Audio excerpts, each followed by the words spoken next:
I came out during spot, which was a very shocking endeavor. I was just like, I felt so like connected and open to the people on my trip.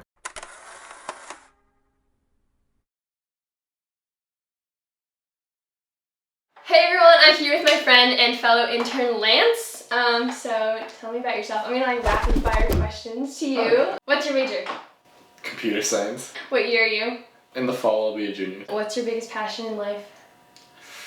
You know, honestly, might be a Chipotle burrito. I wrote a love letter to Chipotle. The general manager of the local Chipotle called me up, personally thanked me. He really liked my letter. He hung it up. That's amazing.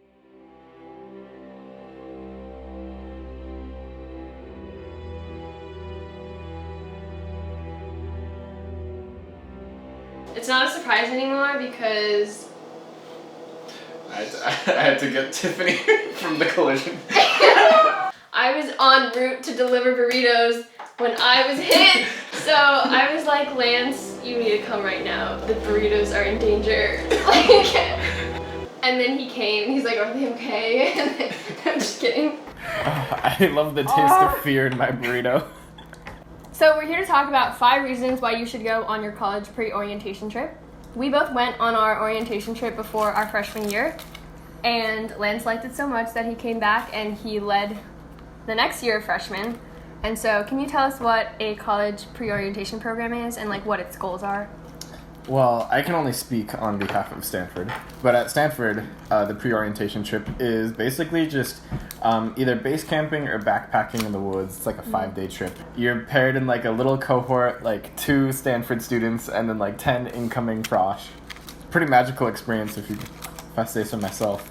Yeah, so when I went, I had like such a magical time and I really loved it, so I encourage anyone who's thinking about it to go. And so we're going to talk about the 5 reasons now. A burrito made just for me from Chipotle. Sometimes I think it was the other way around. I was made just for you.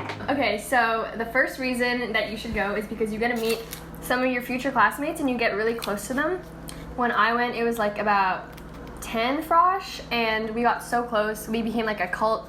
We wore like bandanas and we even called our leaders mom and dad, and we cooked together in the woods and we swim together and we hike together. It's a really good way to like meet new people in like a fun setting. Like honestly, like one of the real bonding experiences of Spot was like group pooping. Yeah! Tandem poop. That was my favorite talk. When I was a leader, teaching the frosh how to group poop. It brought tears to my eyes. We called our shovel Shitty Shannon. Another fun thing about Spot is spotlights. Can you tell us what spotlights are? Essentially, a spotlight is just where everybody gathers around. For about an hour, people just talk about how they became the person they are right now. Mm-hmm. It's just, you're in the middle of the wilderness. There's no one else. There's nothing really to distract you. So you can really concentrate like on what the person is saying.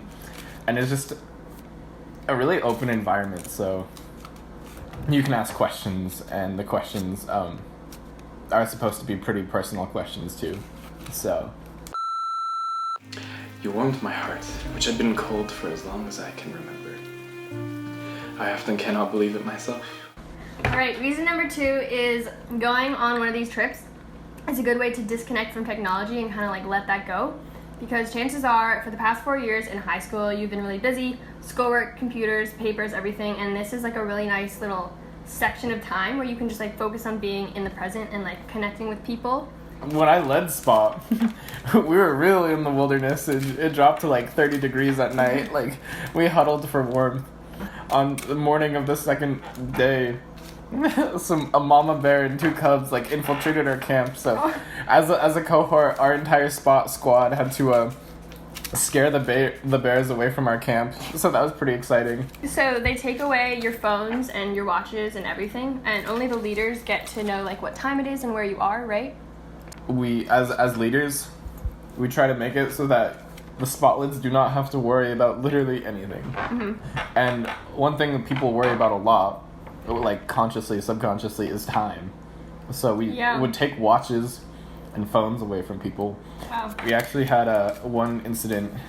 So they brought 2 phones on the Spot. So when the leaders collected their phone, they turned it into their fake phone. Are you serious? Yeah. And then on like day 4 of the trip, on something we do which is called solo hikes, something we aren't allowed to do anymore because of this incident. But this one person who turned in his fake phone pulls out his real phone during the solo hike and just hikes up to the top of the mountain. Are you serious? And decides to call his family. Did he miss them? The dude had actually ended up getting lost. He had to get rescued by like the park rangers got involved and stuff. That's not the point of these trips. You shouldn't do that. That's true. Was it you? No. Is the part I fear. My smile quickly vanished. I had finished my Chipotle burrito. My palms began to sweat. My skin became cool and clammy. I could feel my core tighten up, rigid from the pain. I had this realization like an hour ago, and I think that going on Spot is like going to college part 1. Because the way they had it for us is like you meet your classmates, like this little cohort of people, and it's like you don't know where you're going and you don't know like where you started, and like everything's really confusing. But near the end you get like really comfortable with everyone, and I think it's like a really good introduction to college because it's like you're just thrown into the situation and you see how to figure it out. Yeah, I would agree with that for sure. I mean, I was terrified of starting at Stanford. I was like a classic duck syndrome dude. I was like, I shouldn't be here. Aww. I didn't do anything noteworthy. Why did they accept me? And then I came on to Spot. I'm like, I gave my spotlight, and obviously that fear came out towards the end. And like everybody was very reassuring. I came out during Spot, which was a very shocking endeavor. I was just like, I felt so like connected and open to the people on my trip. I was like, you know what? I can do this. Like this is a place where it would be cool, and so I did. That was also a very touching moment. Were you just like at the end, like, oh, by the way? Yeah, a little bit. Oh my god! I have reached the end of my love affair. On to regular life once more. The last reason is that like nature is so beautiful and it's just so fun to experience it, and like if you ever have a chance to go out and hike with new friends and new people and see new places, it's just so fun to go. What do you think? Yeah, there's like a cinder cone, which is just an 800-foot tall volcanic ash mountain. And there's like lakes there. We went swimming in the lakes. There's like a bunch of rocks. There's a bunch of like paths. So much nature. It's like green. It's beautiful. Okay, and the last thing I'm going to do is I'm just going to ask a bunch of questions about Spot. What is the best part about Spot? The spotlights. They're just so entertaining.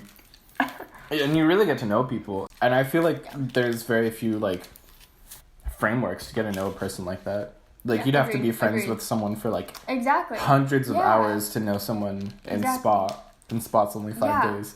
I think what it boils down to is that you are like kind of pushed into this situation that's like a little uncomfortable, and you're forced to work together. And so as a result, there's like no distractions, no phones. So as a result, you get to know those people really well, and you get to connect to them in a way that you wouldn't be able to if you were just meeting them on a campus. So I think that's what the value of these pre-orientation trips is like you get to meet people in such a short manner. And like the people that I went on trips with, like I'm still like really good friends with them all. We'll always be a family, which is nice. You'll always have like 10 people that you can call like your really close friends. Spot families are forever. Yeah, it's true. Yeah. Okay, so our last words are, if you have the option to, I really recommend that you at least check out your pre-orientation program. We both had incredible experiences and like memories that will last a lifetime. Bye guys, thanks for watching. Bye.